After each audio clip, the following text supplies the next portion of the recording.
I can't believe what I've just watched. Genuinely, if you asked me 20 million times before the game, no, that's probably a bit of a stretch. If you asked me, 20 times before the game, what score do you think this will be? And you've got to name a different scoreline each time.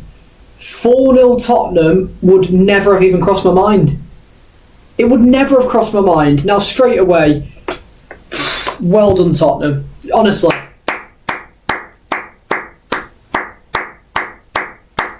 Well done. Well done. Like, do you want Ange out now? Are people asking for Ange out? I mean, Tottenham fans don't want Ange out, but, like, seriously? Rival fans? Anyone? Should Ange be sacked by Tottenham? Yeah, Ange should be sacked by Tottenham, shouldn't he? He should.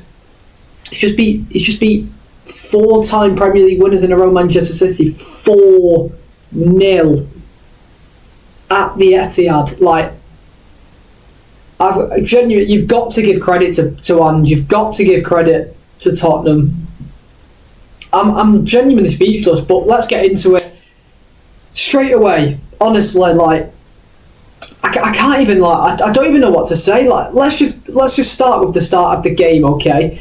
Manchester City have got this big ceremony planned for Rodri, Ballon d'Or winner. Yeah, let's get a big canvas out on the pitch to showcase him with his Ballon d'Or that he really deserved. Walks out onto the pitch with it, big ceremony. Yeah. You think City are going to steamroll them? Tottenham have got no centre backs. Romero and Van der Ven both out injured, so you've got Dragusin, who I don't rate, but had an absolutely monstrous game at the back today. Ben Davies, who's a natural left-back playing centre-back. They were the two centre-backs going into it. So straight away I'm thinking 3-0 City. 3-0 City, Haaland to get 2, and just home and hose, clean sheet, back to winning ways. Little did I know, Ange Postecoglou was cooking something different up. James Maddison was cooking something different up. Dejan Kulusevski was cooking something. Dominic Solanke, Heung-min Son, Pape Matar, Basuma, Porro, Udogi, Vicario, Dragusin and Davis as well. What a performance from Tottenham. What a performance that is. Anyway, let's get into the game, because for the first 10 minutes it did appear that it was going that way, didn't it? It appears City looked like they were going to batter them.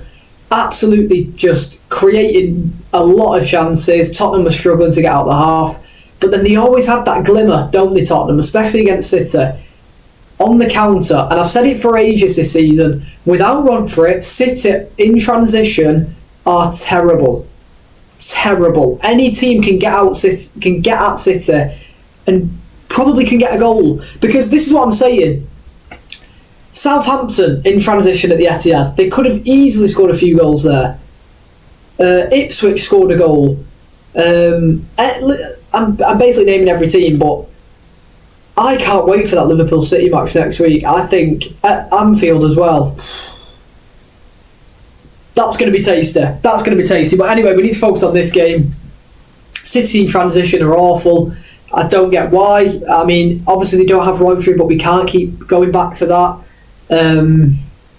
But yeah, I just couldn't believe the amount of space Tottenham were getting. And that first goal, the ball from Kulusevski is unbelievable. The cross from Kulusevski is really, really good. And I really rate Kulusevski, whether you play him as that number 10 or on the right-hand side. He's marvellous. Absolutely marvellous. And the run from Maddison is exquisite. Like, he starts his run from deep and he just sprints into the box.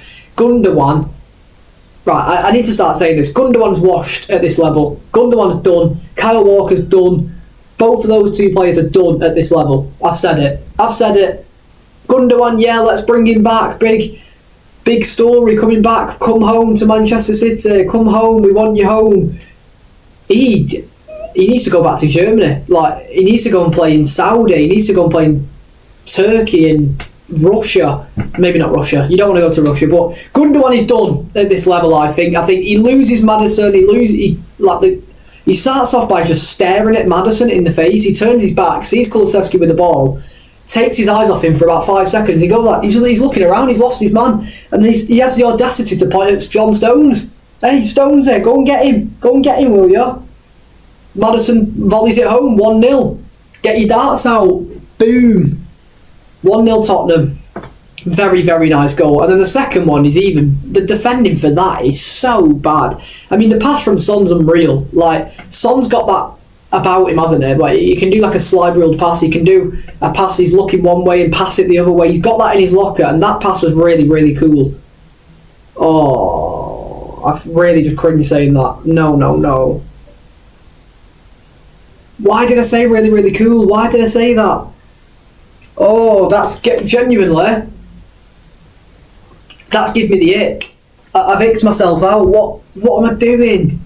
Anyway, yeah, cool isn't the word to describe it. Let's say fantastic. There we go. What a pass it was from Son. And Maddison gets his second of the day on his birthday.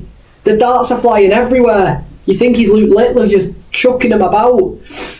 But yeah, 2-0 Tottenham. And yeah, I couldn't believe it. I genuinely couldn't believe it. And for the rest of the half, they dominated again. Haaland had a few chances here and there, couldn't hit the target. Foden wasn't great going forward. And Tottenham just looked really cool, calm and collected. They really did. Second half comes around and Pedro Porro makes it free, doesn't it? Again, brilliant play from Tottenham. Brilliant play from Kulusevski again. Solanke lays off Porro, and what a finish it is from the right back. Tottenham are 3-0 up. And at this point I'm debating, I can't believe it.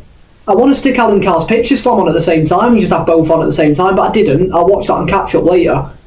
Tottenham just continue to absolutely cake them. Absolutely cake them. I thought they brought on... Who did they bring on? They brought De Bruyne on. Wow, he was bad today as well. I want to hear City's opinions on it. I might be being too harsh here, but I just don't... This is not the City we know, is it? At all. Like, De Bruyne couldn't pass. There was a moment where Bernardo Silva takes a corner, passes it to De Bruyne, hoping for a 1-2. So he passes it to De Bruyne. De Bruyne's waiting for the run from Bernardo.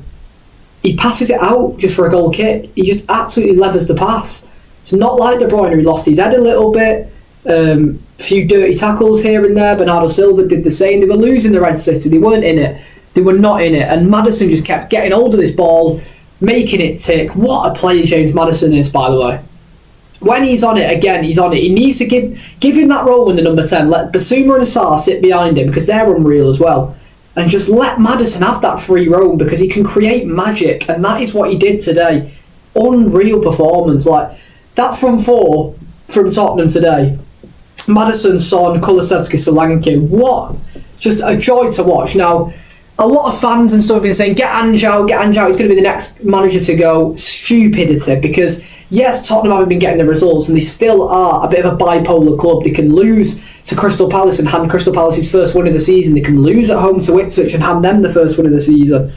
And then they can go and beat City 4-0 at the Etihad. It's really weird, but you've got to back Ange, because Tottenham, the way Tottenham plays one of the most exciting brands of football in the Premier League, in the world. I really, really like watching Tottenham play with that high line, the way they pass the ball. Arsenal and Tottenham, for me, and Liverpool, Tottenham, Arsenal, Liverpool are the top three teams to watch in the Premier League, by far. And you need to stick with Ange. He's got something cooking there. You've just got to trust him.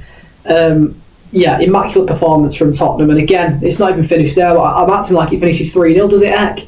Does it heck? Because Timo Werner wants to get involved, doesn't he? And so does Brennan Johnson, because they came off the bench and created a masterpiece for the fourth goal. Jack Grealish has the ball. By the way, are we forgetting Jack Grealish cost 100 million? I feel like we are, because he's like friends with the media. He's a nice guy. I do like Grealish. I do. But he cost 100 million. When are we going to have serious conversations about him? Because as far as I'm aware, he's never really done it in a City shirt. So I'm going to say, gives the ball away. I mean, to be fair, the pass is bad, but there was like no one there, so I don't even know why he's gone for it, but I don't know why there is no one there, if you get me. He's gone for a pass across the whole pitch, intercepted by Werner, who then, this is the most comical goal of them all, because Timo Werner, for 10 seconds, just runs in a straight line. He starts off jogging, and then he sees Walker, and he's like, right, I need to beat him for pace here. Kyle Walker's fast, isn't there? Isn't there? Kyle Walker's fast, isn't he, Ted? He's fast. No, he isn't. He isn't fast, because Kyle Walker, like I said before, is done. He's done. All he used to rely on is his pace, and now he's not even got that. And Timo Werner ran in a straight line for 10 seconds. Kyle Walker was treading water behind him, couldn't catch up, running in mud. Werner just pulls one across the box, Ederson misses it, and Brennan Johnson taps home 4-0. 4-0 at the Etihad. I can't believe it.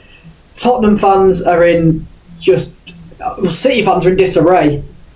I mean, after 3-0 they all started leaving, to be fair. But 4-0's taking the mick, isn't it? 4-0 is taking the mick. Let me know your thoughts, man. Let me know your thoughts on that, because Ange, you've got to back Ange. You've got to respect the way Tottenham play. I really enjoy watching it. And they've got to... This is what annoyed me about the Arsenal result when they went to the Etihad, because all you need to do at this City team, Southampton did it, they didn't quite score, but they had so many opportunities. Get at them, because in transition, City are poor. They can't defend it. They can't defend counter-attacks. They don't know what to do. You can get at this City team this season. You can do it. So it really annoyed me when Arsenal just sat behind the ball. They did it this season, they did it last season. Like, oh, we're playing big Manchester City, let's just sit everyone back. You don't need to do that. Believe in yourself. You're probably one of the better teams in the Premier League. You are, in fact. Go at them, because you can get at this City team. I'm really looking forward to that Liverpool City game next week. That's going to be great, isn't it? Super Sunday next week. That's going to be mad. That's going to be mad.